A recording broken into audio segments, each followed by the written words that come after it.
I am your hair loss daddy. I am the father figure you never had.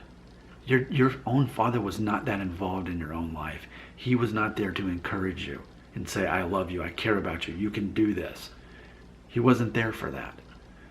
In fact, if anything, if he was either absent or maybe he was even somewhat verbally abusive to you. He actually gave you a reason to have a negative concept of what it would be to have a father. That's a negative thing in your mind. Well, that's where I come along and I change that. I'm here to remind you that there are good men and there are good fathers, and I accept the fact that I'm double your age and that I serve as some sort of father figure to you, because ultimately, if you were a confident young man who knew what he was good and bad at, who embraced that, who had a skill set, and you wouldn't be looking at your receding hairline or the fact that one day you might have one, even if you don't, and basing your whole identity and thoughts and time and energy on that. So truly, I am like a father figure to you.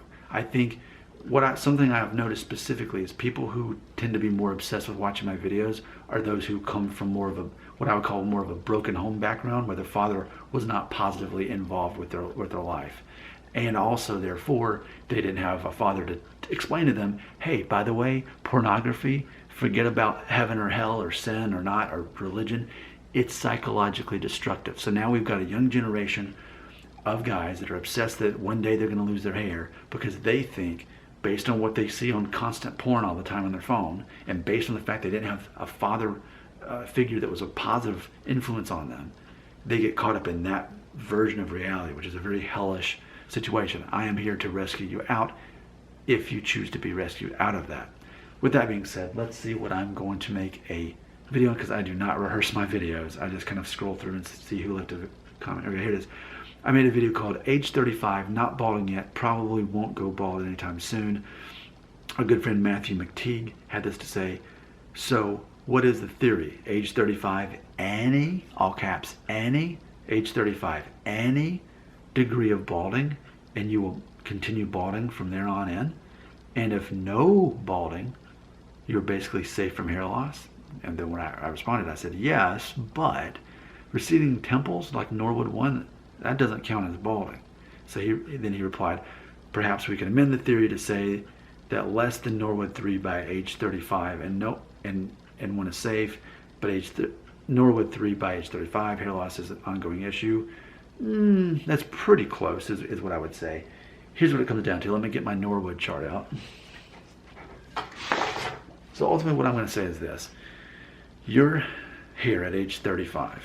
If you were in this territory, Norwood 1, where all that happens is your temples start going back, but when you look in the mirror, you've got a straight across hairline, unlike me, and that's you at 35, you're probably not going to have any balding issues anytime soon in your life. Maybe when you're in your 80s, maybe.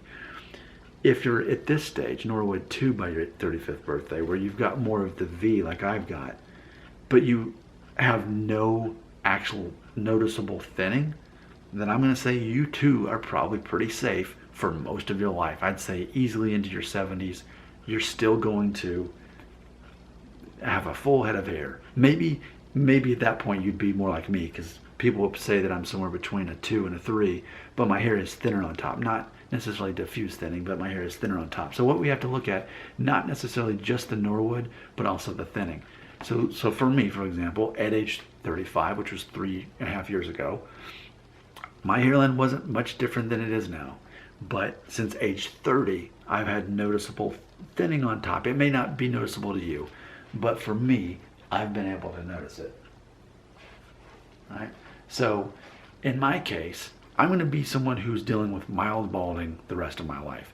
That may mean that when I'm 50, I'm more noticeably balding, but not really someone who you think, oh yeah, that guy is balding, even if I am more noticeably. Either way, it doesn't matter at all to me. But yeah, it's to sort of explain my theory a little bit better. And I've done this in other videos. I mean, I've got like, what, 2,800 on hair loss. So I say the same things over and over, and then I get new subscribers who've never seen the video I made 7 months ago. But yeah, so specifically with my theory here is, age 35, if you are Norwood 1 or 2 with no noticeable thinning, like you can't tell that your hair is thinner on top than it is on the sides, then I'd say you're just basically going to be a guy who's never going to go bald. But if you notice any thinning, aside from, you could be Norwood 1, you could be sub 1, you could have a hairline down to here, but if you notice that it's thinning, then who cares about your hairline? Because at that point it's about diffuse thinning. And I know people in that situation. Specifically, I've seen Middle Eastern men that were in that situation. They'll have perfect hairlines, but their hair is so thin that it's, who cares about Norwood at that point? So we have to not only take into account Norwood, but just as important, do you have noticeable thinning? If you're still looking pretty solid at age 35 when it comes to your hair, the likelihood of you aggressively balding after that are not very high. So, in closing, don't forget about one of my other theories about hair loss, and that is you look at yourself in a photo of you at age 1. That is a projection of you at age 35. Because most people watching my video are not 35 or older. Most people watching my video are under 35. Specifically, most of you are teenagers or in your early 20s.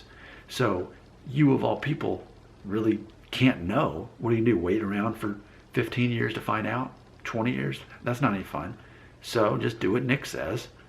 He figured this thing out, that you can look at a photo of yourself at age 35. I figured this out several years ago before I turned 35, and I've been talking about it ever since. I'm not saying it's 100%. Nothing's 100%. These are all theories. Theories are never 100%, right? It's a matter of what's the majority. Focus on what happens the majority of the time, not what happens to the minority of the time. The majority is more likely to be true than what happens to the exception to the rule. There you go. That's everything you've ever needed to know. Your IQ is raised. If you are still in high school and you need to take the SAT or ACT, you're going to now do better on the test after watching this 7.5-minute video about Norwood and thinning and age 1 and age 35. And I gotta say, I feel pretty good about that I've made your life better. Man, you're gonna go to Yale now because of me, because you watched this video? The only way to close this video is with your comments. They belong right here.